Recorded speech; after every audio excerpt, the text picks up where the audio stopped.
સવાલની સાથે કે રાજ્યમાં આ વખતે ચોમાસું વહેલું બેસે કે કેમ, એ પરિસ્થિતિ શું છે? અને બીજું, રાજ્યમાં વરસાદ વરસ્યો છે. અમદાવાદની ખાસ કરીને વાત કરીએ, મહાનગરોની વાત કરીએ, વરસાદ બાદની પરિસ્થિતિ શું છે? ઠેર ઠેર પાણી ભરાયા અને લોકો ત્રાહિમામ પોકારી ઉઠ્યા. આટલો ખર્ચ કરવામાં આવે છે તેમ છતાં પોલ છતી થાય છે. શું કામગીરી, તેને લઈને સવાલો કરીશું, તેને લઈને સવાલના જવાબ મેળવવાનો પ્રયત્ન કરીશું. પહેલા મુદ્દા પર ચર્ચા કરીશું, એ મુદ્દો કે આ વખતે રાજ્યમાં ચોમાસાને લઈને પરિસ્થિતિ શું છે. આ વખતે વાતાવરણમાં એવા પલટા આવ્યા છે કે જેના કારણે ચોમાસું વહેલું આવ્યું છે. સાથે જ આ વર્ષનું ચોમાસું ધોધમાર રહે એવી પણ આગાહી વ્યક્ત કરવામાં આવી છે. અંદાજે ચોમાસું આ વખતેનું સારું રહી શકે. વરસાદ અંગે હવામાન વિભાગ કે જેમના દ્વારા પણ આગાહી વ્યક્ત કરવામાં આવી. હવામાન વિભાગે આગામી 7 દિવસને લઈને આગાહી વ્યક્ત કરી છે. રાજ્યમાં આજે પણ સાર્વત્રિક વરસાદની આગાહી કરવામાં આવી. આખા રાજ્યમાં વરસાદને લઈને યેલો એલર્ટ આપવામાં આવ્યું છે. દરેક જગ્યા પર વરસાદી અસર રહેશે.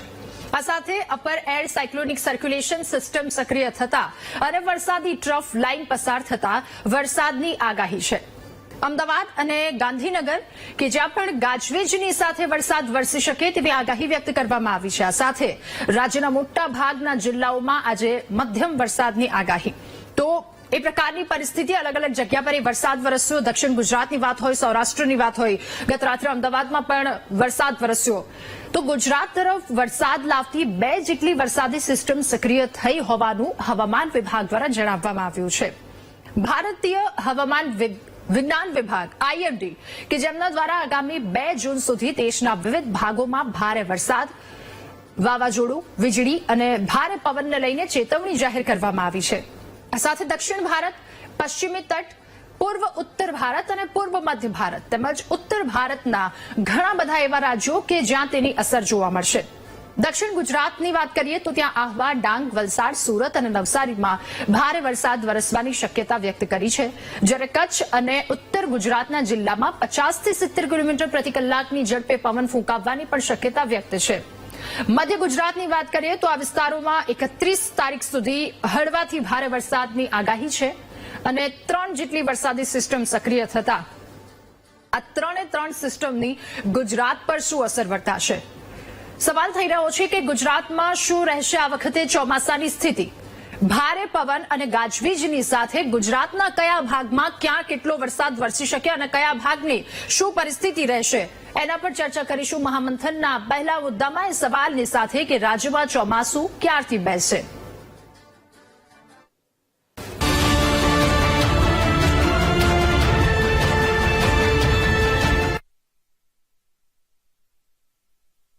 ત્યારે રાજ્યમાં ચોમાસાને લઈને અનેક સવાલો થઈ રહ્યા છે, કારણ કે એક તરફ હવામાન વિભાગ દ્વારા આગાહી વ્યક્ત કરવામાં આવી અને બીજી તરફ અલગ અલગ 3 જેટલી સિસ્ટમ સક્રિય થઈ છે. ક્યાંક માવઠાની વાત કરવામાં આવતી હતી, વાવાઝોડાની વાત કરવામાં આવતી હતી અને સાથે પણ એ પણ વાત કે વહેલું આ વખતે ચોમાસું બેસી ગયું છે, મહારાષ્ટ્ર, ગોવા તરફ પહોંચી ગયું છે. તો ગુજરાતની શું પરિસ્થિતિ છે આ વખતે ચોમાસાને લઈને, ત્યારે આ મુદ્દા પર ચર્ચા કરીશું. હવામાન નિષ્ણાંત પરેશ ગોસ્વામી આપણી સાથે મહામંથનમાં જોડાયા છે. સીધા એમની પાસેથી માહિતી મેળવીશું કે શું પરિસ્થિતિ આ વખતે ગુજરાતની રહેવાની છે. પરેશભાઈ, આપનું ખૂબ સ્વાગત છે મહામંથનમાં. પરેશભાઈ, મારે સૌપ્રથમ સવાલ આપને એ પૂછવો છે કે અરબી સમુદ્રમાં સિસ્ટમ સક્રિય થઈ છે, એ મહારાષ્ટ્રમાં વરસાદ, ત્યારબાદ ગોવામાં વરસાદ, તો ગુજરાતની પરિસ્થિતિ શું રહેશે ચોમાસાને લઈને? ચોક્કસથી બેન જોવા જાય તો એ આપણે અરબ સાગરની અંદર જે લો પ્રેશર સિસ્ટમ બની હતી, ત્યારબાદમાં એ ડિપ્રેશન પણ બનીને એ એટલું મજબૂત ડિપ્રેશન હતું કે જે નૈઋત્યના ચોમાસાને ખેંચીને મહારાષ્ટ્ર સુધી લાવ્યું. સામાન્ય રીતે જોવા જઈએ તો ચાલુ વર્ષે અંદમાન નિકોબાર ટાપુ હોય, બંગાળની ખાડીના ભાગો હોય, એ તમામ વિસ્તારોની અંદર નૈઋત્યનું ચોમાસું છે તે સમય કરતા વહેલું આવ્યું હતું. ત્યારબાદ જે અરબ સાગરની અંદર જે સિસ્ટમ બની, આ સિસ્ટમને ચોમાસાને વેગ આપી, જેને કારણે કેરળ, કર્ણાટક, કોંકણ, ગોવા અને મહારાષ્ટ્ર સુધી નૈઋત્યનું ચોમાસું છે તે સમય કરતા વહેલું પહોંચી ગયું. પણ અત્યારે જે અરબ સાગરની અંદર જે સિસ્ટમ બની હતી, જે સિસ્ટમને કારણે મહારાષ્ટ્ર અને અન્ય ભાગોની અંદર મુશળધાર વરસાદો વરસ્યા છે, પણ હવે એ સિસ્ટમ છે એ ઘણી બધી નબળી પડી છે. કે હવે લગભગ આવનારા 24 થી 36 કલાકની અંદર એ સિસ્ટમ છે એ નિષ્ક્રિય થઈ જશે, જેને કારણે નૈઋત્યનું ચોમાસું છે જે અત્યારે ઝડપથી આગળ વધી રહ્યું હતું એમાં બ્રેક વાગશે. નૈઋત્યનું ચોમાસું છે એ પણ નિષ્ક્રિય થઈ ગઈ શક્યતાઓ છે. એક પ્રકારે અનેક વર્ષોમાં આપણે જોયું છે કે ભૂતકાળમાં પણ જે રીતે મોન્સૂન બ્રેકની કન્ડિશન સર્જાતી હોય છે એ જ મુજબની મોન્સૂન બ્રેકની કન્ડિશન છે એ હવે મહારાષ્ટ્રની અંદર સર્જાઈ શકે છે. ગુજરાતમાં ચોમાસું છે એ હવે આગળ વધતું રોકાશે. એટલે જેવી રીતે અન્ય રાજ્યોની અંદર સમય કરતા ચોમાસું વહેલું પહોંચ્યું એ રીતે હવે ગુજરાતની અંદર કદાચ સમય કરતા વહેલું ન પહોંચે અને હવે ગુજરાતીઓએ નિવૃત્તિના ચોમાસા માટે થોડીક રાહ જોવી પડે તેવી પરિસ્થિતિનું નિર્માણ થવા જઈ રહ્યું છે. પરેશભાઈ, આપે કહ્યું કે ગુજરાતીઓએ થોડી રાહ જોવી પડશે, તો એ રાહ જોવાનો સમયગાળો કેટલો રહેશે? મોન્સૂન બ્રેકની આપના દ્વારા જે વાત કરવામાં આવી, તો શું આ વાત ચિંતાજનક છે અને ઘણો લાંબો સમય ખેંચાઈ જશે આના માટે? ચોક્કસ એટલું કહી શકાય કે સમય તો લાંબો જશે. જેવી રીતે અત્યારે અન્ય રાજ્યોની અંદર 12 થી 15 દિવસ ચોમાસું વહેલું ચાલી રહ્યું હતું, હવે આ ચોમાસું છે અત્યારે જો નિષ્ક્રિય થાય છે અને જેની અંદર મોન્સૂન બ્રેકની કન્ડિશન સર્જાય છે તો ફરીથી પાછી જયારે અરબ સાગરની અંદર કોઈ સિસ્ટમ ન બને ત્યાં સુધી આ ચોમાસું આગળ ન વધી શકે. એટલે જયારે પણ હવે ફરીથી નૈઋત્યના ચોમાસાને વેગ મળે તો એના માટે અરબ સાગરની અંદર એક વરસાદી સિસ્ટમ બનવી જરૂરી છે.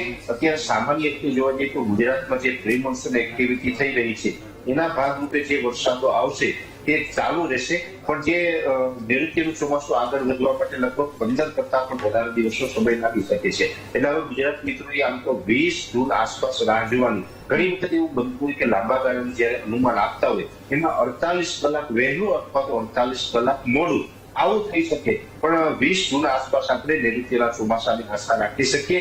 જેવી રીતે જોવા જઈએ તો ગુજરાતમાં સૌપ્રથમ ચોમાસાનો પ્રવેશ થાય છે એ સામાન્ય રીતે 15 જૂન આસપાસ દક્ષિણ ગુજરાતના વલસાડથી થતો હોય છે, કેમ કે વલસાડ છે એ નૈઋત્યના ચોમાસાનું મુખ્ય દ્વાર કહેવામાં આવે છે. એટલે ત્યાંથી જે ચોમાસાની શરૂઆત થશે એ હવે 15 જૂન બાદ થશે. તે પહેલા ચોમાસાની શરૂઆત થાય તેવી શક્યતાઓ નથી અને ખાસ કરીને 15 દિવસ અથવા તો તેનાથી વધારે સમય ગુજરાતીઓએ રાહ જોવી પડે તેવી શક્યતાઓ હાલ લાગી રહી છે. ઓકે પરેશભાઈ, આપની પાસેથી એ પણ જાણવું છે કે એક સાથે 3 જેટલી સિસ્ટમ સક્રિય થઈ છે, તો આ 3 સિસ્ટમની ગુજરાત પર શું અસર વર્તાશે? અને ખાસ કરીને જે દક્ષિણ ગુજરાતમાં વરસાદ વરસ્યો અને ઉત્તર ગુજરાતના જે બનાસકાંઠા અને અલગ અલગ જગ્યા પર વરસાદ વરસ્યો છે, તો ક્યાં કઈ સિસ્ટમ લાગુ થઈ છે? ત્રણેય સિસ્ટમોની જો વાત કરવા જઈએ તો એક સિસ્ટમ તો અરબ સાગરની અંદર ઘણા દિવસથી સક્રિય છે જે અત્યારે ધીમે ધીમે નિષ્ક્રિય થઈ રહી છે. એક સિસ્ટમ છે એ રાજસ્થાનના ભાગ ઉપર છે ને એક સિસ્ટમ છે બંગાળની ખાડીની અંદર છે.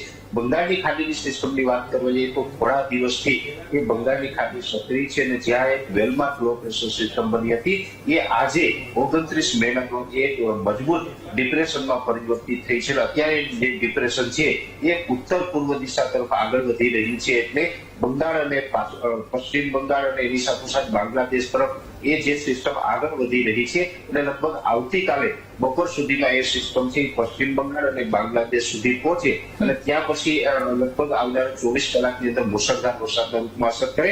પણ એની અસર છે ડાયરેક્ટ ગુજરાતને કોઈ થવાની નથી, એટલે બંગાળની ખાડીની અસર છે ગુજરાતને નહીં કરે.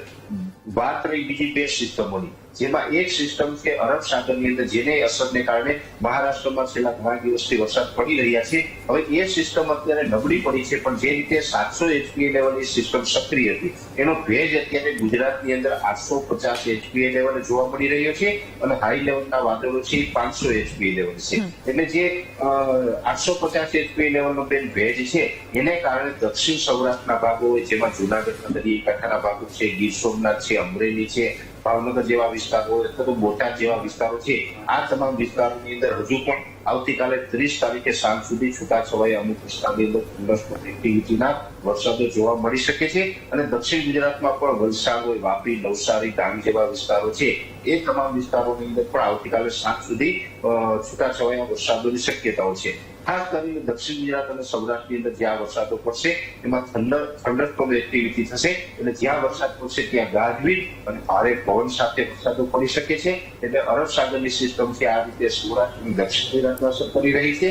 એ સાથે રાજસ્થાન પરથી એક સાયક્લોનિક સર્ક્યુલેશન છે એ પૂર્વ દિશામાં આગળ વધી રહ્યું છે, જેના આઉટર ક્લાઉડ છે એ ગુજરાત સુધી લંબાઈ રહ્યા છે. એટલે કે જે ટ્રફ રેખા છે એ ગુજરાત સુધી લંબાયેલી છે, જેને કારણે ઉત્તર ગુજરાતના બનાસકાંઠા, સાબરકાંઠા, મહેસાણા છે એ સાથે અરવલ્લીના ભાગો છે અને મધ્ય ગુજરાતના પણ અમદાવાદ, ગાંધીનગર, કપડવંજ જેવા વિસ્તારો છે એ વિસ્તારોની અંદર જે આવનારા 24 થી 36 કલાક સુધી થંડરસ્ટોર્મ એક્ટિવિટીના વરસાદો જોવા મળે તેવી શક્યતાઓ છે. એટલે ખાસ કરીને આ ત્રણેય સિસ્ટમ છે એમાં બંગાળની ખાડીની સિસ્ટમ આપણે અસર કરતા નથી. અરબ સાગરની અને રાજસ્થાન ઉપર જે સાયક્લોનિક સર્ક્યુલેશન છે આ બંનેના ભાગરૂપે આપણે આવનારા 24 થી 36 કલાક સુધી થંડરસ્ટોર્મ એક્ટિવિટીના વરસાદો જોવા મળશે. ઓકે પરેશભાઈ, મારે આપને એ પણ પૂછવું છે, આપે મોન્સૂન બ્રેકની વાત કરી અને ત્યારબાદ ફરી એકવાર ગુજરાતમાં એ ચોમાસું આવશે થોડા સમયના અંતર બાદ, તો ગુજરાતમાં આ વખતે ચોમાસું કેવું રહેવાનું છે? જે રીતે મોન્સૂન બ્રેકની વાત છે તો આ વર્ષે જ મોન્સૂન બ્રેક કન્ડિશન સર્જાઈ રહી છે એવું નથી. ભૂતકાળમાં પણ અનેક વખત આપણે આ પરિસ્થિતિનો સામનો કર્યો છે. ગયા વર્ષની વાત કરવા જઈએ તો ગયા વર્ષે ગુજરાતની અંદર ચોમાસું પ્રવેશ કરી ગયું, એટલે કે વલસાડ જિલ્લા સુધી ચોમાસું પહોંચી ગયું અને ત્યાં મોન્સૂન બ્રેકની કન્ડિશન સર્જાઈ હતી. ત્યારબાદ 17 દિવસ બાદ ફરીથી ચોમાસું સક્રિય થયું હતું. છતાં પણ ગયા વર્ષે ચોમાસું એકંદર સારું હતું. એવી જ રીતે આ વર્ષે પણ ચોમાસું નિષ્ક્રિય થાય, મોન્સૂન બ્રેકની કન્ડિશન સર્જાય અને ત્યાર પછી ચોમાસું ફરીથી સક્રિય થશે અને સક્રિય થયા પછી ચોમાસું સારું રહેશે. એકંદરે ઓલ ઓવર જોવા જઈએ તો જેવી રીતે હવામાન વિભાગ હોય, સ્કાયમેટ હોય, અમારા જેવા ઇન્ડિવિજ્યુઅલ જે આગાહીકારોનું જે લાંબા ગાળાનું અનુમાન છે એ જ મુજબ 2025નું ચોમાસું છે તે ગુજરાત માટે 98% થી લઈને 106% સુધીનું જોવા મળે તેવી શક્યતાઓ છે. એટલે ગુજરાતની અંદર ચોમાસું સારું રહેશે, જેમાં જૂન મહિનાના છેલ્લા સેશનની અંદર પણ ગુજરાતની અંદર સારા વરસાદો પડશે. જુલાઈ મહિનો છે એ પણ એકંદર સારો રહેશે. ઓગસ્ટમાં મિક્સ પ્રતિસાદ જોવા મળી શકે છે, પણ સપ્ટેમ્બર પણ છે એ પણ સારો રહેવાનું છે. એટલે જે ગયા વર્ષની જે પેટર્ન હતી એ જ પેટર્ન મુજબનું ચોમાસું છે આ વર્ષે જોવા મળશે. જેના પણ મહત્વના બે કારણ છે.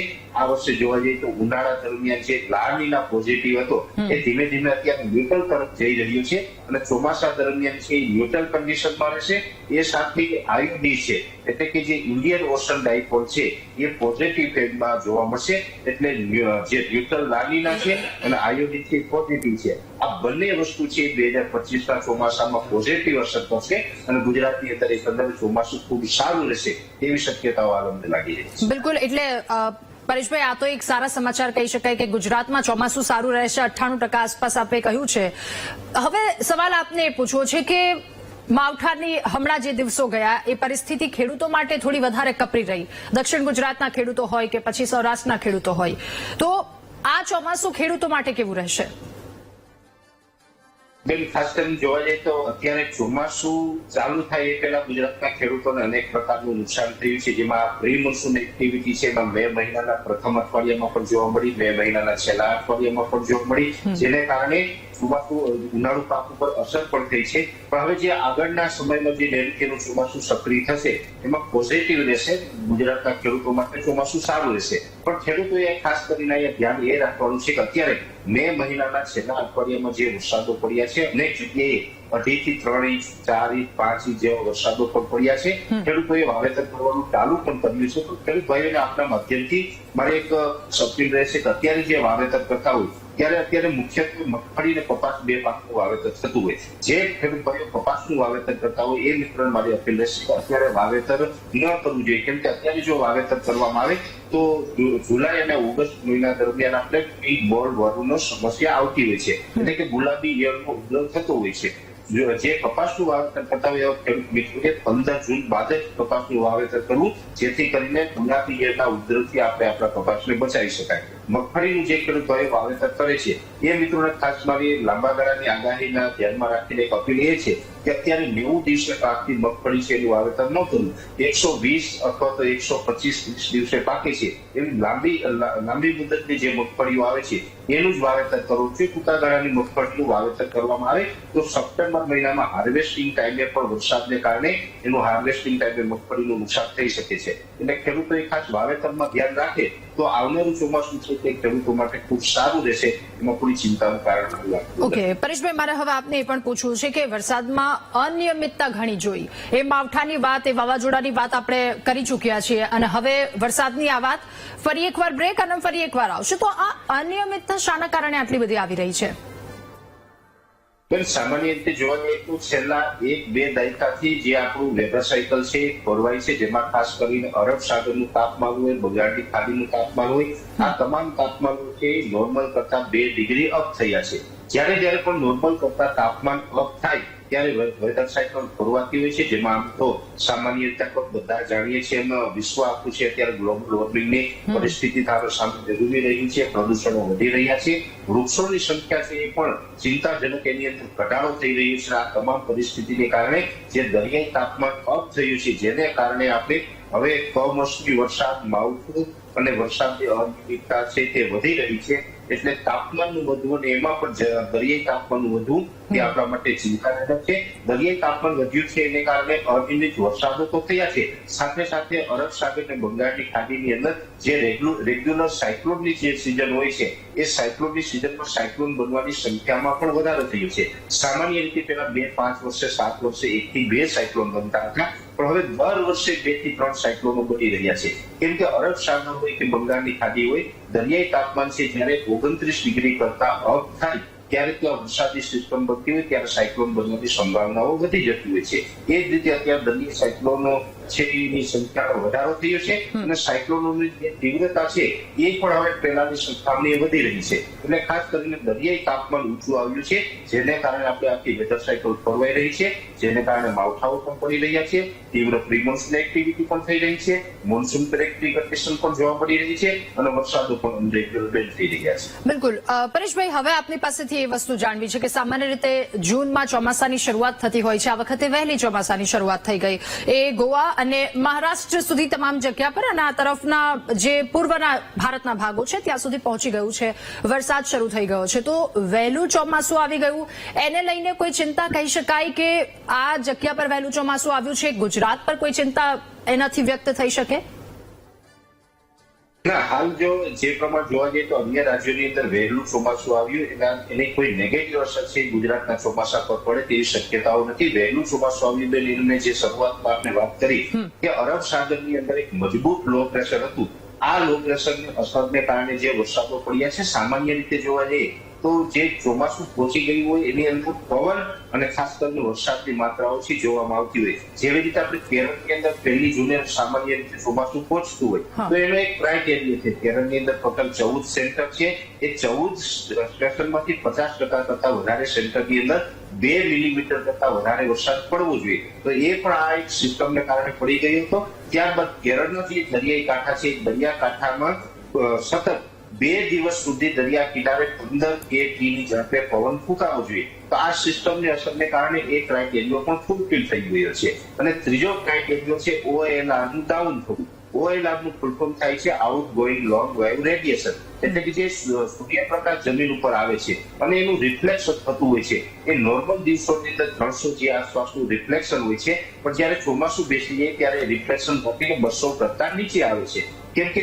જયારે પણ કેરળ ઉપર વાદળછાયું વાતાવરણ થાય, સામાન્ય રીતે આ સિસ્ટમ હતી એને કારણે વરસાદો પડ્યા અને વધારે પડતા ઘાટા વાદળો છવાણા, જેને કારણે સૂર્યપ્રકાશનું રિફ્લેક્શન હતું એ ડાઉન થઈ ગયું છે. એટલે એના ક્રાઇટેરિયા ફૂલફિલ થઈ ગયા. એટલે જે વૈજ્ઞાનિક ઢબે જે આપણે ચોમાસાનો પ્રવેશની જે જાહેરાત થતી હોય એ IMD એ કરી દીધી છે. એટલે એ પ્રકારે ચોમાસાની જાહેરાત થઈ ગઈ છે. પણ એને હિસાબે આવનારા સમયમાં નૈઋત્યના ચોમાસા ઉપર કોઈ અસર પડે તેવી શક્યતાઓ નથી. જેવી રીતે અત્યારે દરિયાઈ તાપમાન પોઝિટિવ છે, IOD છે એ પણ પોઝિટિવ રહેવાનું છે, જેથી કરીને દરિયાઈ તાપમાન છે એ થોડું ઊંચું રહેશે, જેથી કરીને અરબ સાગરની અંદર બેક ટુ બેક ચોમાસા દરમિયાન વરસાદી સિસ્ટમો બનતી રહેશે, જેને કારણે પણ ગુજરાતની અંદર સારા વરસાદો પડશે. બીજા નંબરની અંદર આપણે ગુજરાતની અંદર બંગાળની ખાડીમાં કોઈ સિસ્ટમ બને તો એના વરસાદનો લાભ પણ ગુજરાતને મળતો હોય છે. ત્યારે બંગાળની ખાડીની જે સિસ્ટમો છે એ સ્વાભાવિક રીતે ઘણા સમયથીનો જે ટ્રેક હતો, જે ઓરિસ્સા હોય, આંધ્રપ્રદેશના ભાગો છે ત્યાં થઈને મધ્યપ્રદેશ ઉપર આવે અને મધ્યપ્રદેશ ઉપર થઈને સામાન્ય રીતે ઉત્તર તરફ જતી હોય, એટલે કે રાજસ્થાન છે, યુપી છે, દિલ્હી તરફ એ સિસ્ટમો જતી હોય. તો જેવી રીતે 2-5 વર્ષથી કે 10 વર્ષથી જે વેધર સાયકલ ફરવાય છે, જેને કારણે બંગાળની ખાડીની સિસ્ટમોનો ટ્રેક પણ ચેન્જ થયો છે. જે મધ્યપ્રદેશ સુધી આવીને ઉત્તર તરફ ગતિ કરવી જોઈએ એની જગ્યાએ હવે એ સિસ્ટમો છે પશ્ચિમ તરફ ગતિ કરે છે. એટલે બંગાળની ખાડીની સિસ્ટમો છે એ પણ આપણે છેલ્લા 2-3 વર્ષથી ગુજરાતની અંદર મુશળધાર વરસાદના રૂપમાં અસર કરી રહી છે. એટલે ચાલુ વર્ષે પણ 2025ના ચોમાસા દરમિયાન પણ બંગાળની ખાડીના વરસાદ બંનેનો લાભ ગુજરાતને મળશે એટલે ગુજરાતનું ચોમાસું સારું જ રહેશે અને ચોમાસા દરમિયાન કોઈ પ્રકારની નેગેટિવ અસર થાય એવી શક્યતાઓ હાલ દેખાતી. ઓકે પરેશભાઈ, મારા અંતિમ સવાલ આપને એ પૂછવો છે કે જે પ્રકારની પરિસ્થિતિ, એક નાનકડો બ્રેક, ફરી એકવાર વરસાદ આવશે તો એ બ્રેક કેટલા સમયનો રહેવાનો છે અને જ્યારે વરસાદ આવે તો એ ચોમાસું જ સમજવાનું કે હવે ચોમાસું આવી ગયું છે વિધિવત રીતે? સામાન્ય રીતે બેન જોવા જઈએ તો હજી આ નૈઋત્યનું ચોમાસું ગુજરાતમાં આવે એ પહેલા હજુ પણ આપણે પ્રી મોન્સૂન એક્ટિવિટીની શક્યતાઓ છે, જેમાં 2 જૂનથી લઈને 4 જૂન દરમિયાન પણ રાજ્યના અલગ અલગ વિસ્તારોની અંદર પ્રી મોન્સૂન એક્ટિવિટીના વરસાદો થશે એટલે એને પણ આપણે નૈઋત્યનું ચોમાસું નથી ગણવાનું. એ પછી 7 અથવા તો 8 જૂનથી લઈ અને લગભગ 12-13 જૂન સુધી પણ પ્રી મોન્સૂન એક્ટિવિટીના વરસાદો પડવાના છે, એને પણ આપણે નૈઋત્યનું ચોમાસું નહીં ગણી શકીએ. પણ એ પછી જયારે 15 જૂન બાદ પછી નૈઋત્યનું ચોમાસું સક્રિય થશે અને આવશે એટલે એ આપણે નૈઋત્યનું રેગ્યુલર ચોમાસું ગણી શકાશે. સામાન્ય રીતે જોવા જઈએ તો જયારે પણ મોન્સૂન બ્રેકની કન્ડિશન સર્જાય છે ત્યારે ઓછામાં ઓછા 8 થી લઈને 15 દિવસનું સેશન હોય છે. 8 થી લઈને 15 દિવસ ચોમાસું નિષ્ક્રિય થઈ જતું હોય. એવી જ રીતે આ વર્ષે પણ લગભગ 15 દિવસ સુધીનો સમય લાગી શકે છે. અત્યારે જે દરિયાઈ તાપમાન, દરિયાઈ ભેજ અને પવનોની જે હલચલ જે અરબ સાગરની અંદર ચાલી રહી છે એ તમામ પરિબળો જોતા એવું લાગી રહ્યું છે કે આ મોન્સૂન બ્રેકની કન્ડિશનમાંથી લગભગ આપણે 8 કે 10 દિવસની અંદર મુક્ત નહીં થઈએ. 15 દિવસ સુધીનો સમય તો લાગશે એટલે 15-17 દિવસ આ મોન્સૂન બ્રેકની કન્ડિશન રહેશે અને ત્યારબાદ નૈઋત્યનું ચોમાસું છે એ ફરીથી ગુજરાતમાં સાર્વત્રિક અસર કરીને આપણે નૈઋત્યનું ચોમાસાની શરૂઆત થાય એ ચોક્કસથી જોવા મળશે.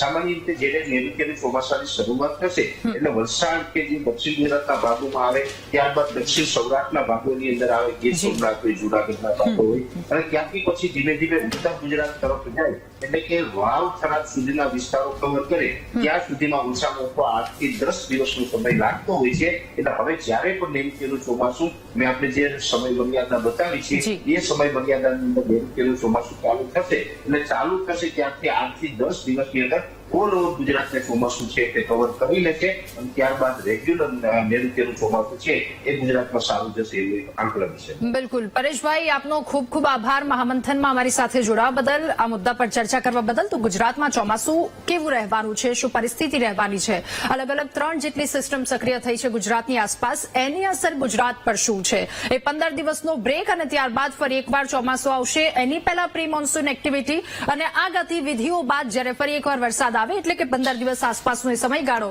ત્યારે વિધિવત રીતે ચોમાસું શરૂ થયું તેવું માનવું તેમના દ્વારા જણાવવામાં આવ્યું છે.